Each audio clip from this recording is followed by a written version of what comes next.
The Hitman's Wife's Bodyguard is a surprising sequel to 2017's The Hitman's Bodyguard.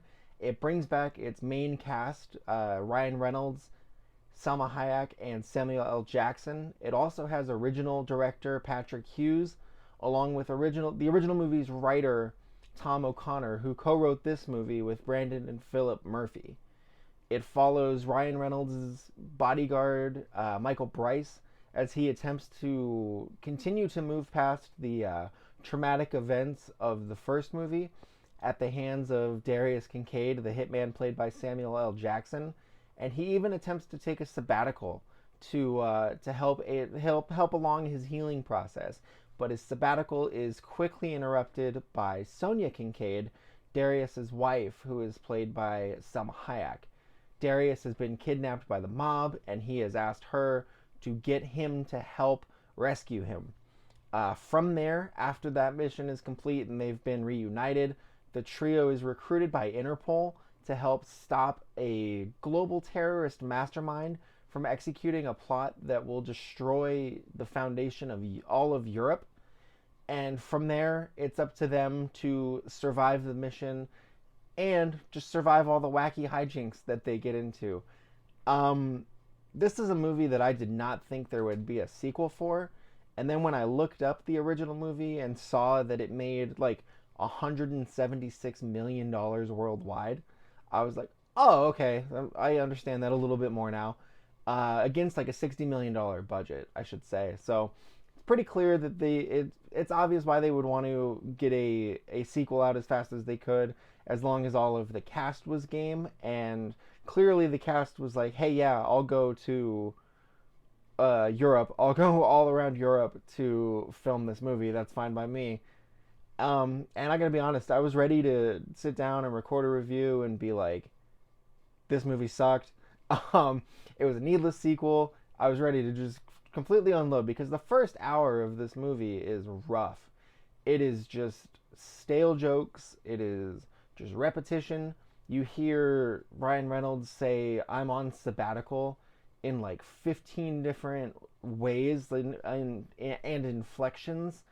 And it's just repetitive. It just wasn't funny.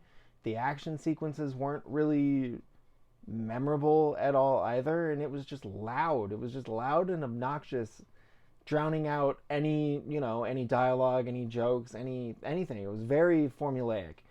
And I was disappointed because with this type of cast, I was expecting, So then the second half kicked in, the second hour kind of kicks in, and it really picks up a lot. It kind of hits a groove. It goes into its rhythm as more of like a straight up action comedy, and you start to get some cool set pieces that allow these characters to interact a bit more than just like cartoon characters, essentially. And a large part of that is thanks to a cameo that we get in the middle of the movie from Morgan Freeman, which it's a bummer that was spoiled in all of the previews because him showing up, I mean, the theater that I was in didn't seem to know that he was coming because they were very much like, what? Which was cool. But he's very, very funny in his scenes, and he only gets like a few, but he's very good. And it definitely starts to, you feel a turn in the movie from that point on. Antonio Banderas also is in this. He's the other new addition to this cast, playing the bad guy. He's playing Aristotle Papadopoulos, who is looking to destroy Europe in the name of restoring glory to Greece. And when I say it looks like Antonio Banderas just watched Javier Bardem as Silva in Skyfall, like it looks like the same exact wig. It's just he's like comedy version of that character. The heart of the movie is obviously going to be the interactions between your three main characters, and it was really smart to give Salma Hayek more to do and to increase her role.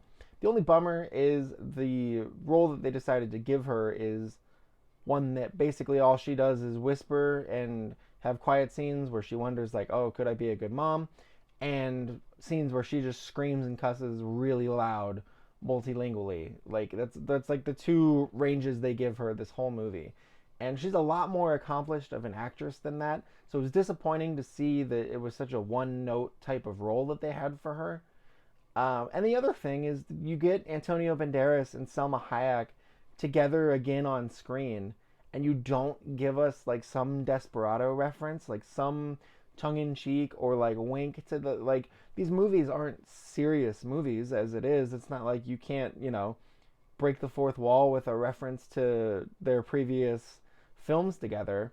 So I was a little disappointed that they didn't take advantage of that either for the scenes that the two of them had together. Another thing that really disappointed me was how little it used Frank Grillo. So he plays Interpol agent Bobby O'Neill, who recruits the three into helping him stop Papadopoulos. And you want to talk about like one note stereotype characters. He is just the Boston cop who's in Interpol who wants to get transferred back. The second hour has some cool stuff. Morgan Freeman's scenes are very worth the watch. It's just the first hour or so is a little bit rough. I'm gonna give this a C, and say that it definitely turned and was a lot better in the end than I expected, especially even during the beginning of the movie. So if they do decide to go forward with a third one, which I cannot fathom they would do unless this makes a lot of money, so it'll be interesting to see what happens with this at the box office. But hopefully, if they do decide to go the route of a third one, they can kind of pick up off of the momentum that the second half of this one generates, and we can get like a more complete, better overall movie the next time around. So, thank you for watching. If you've seen the movie, please let me know your thoughts in the comment section. What worked for you, what you liked or didn't like. Let me know, and I will be back soon.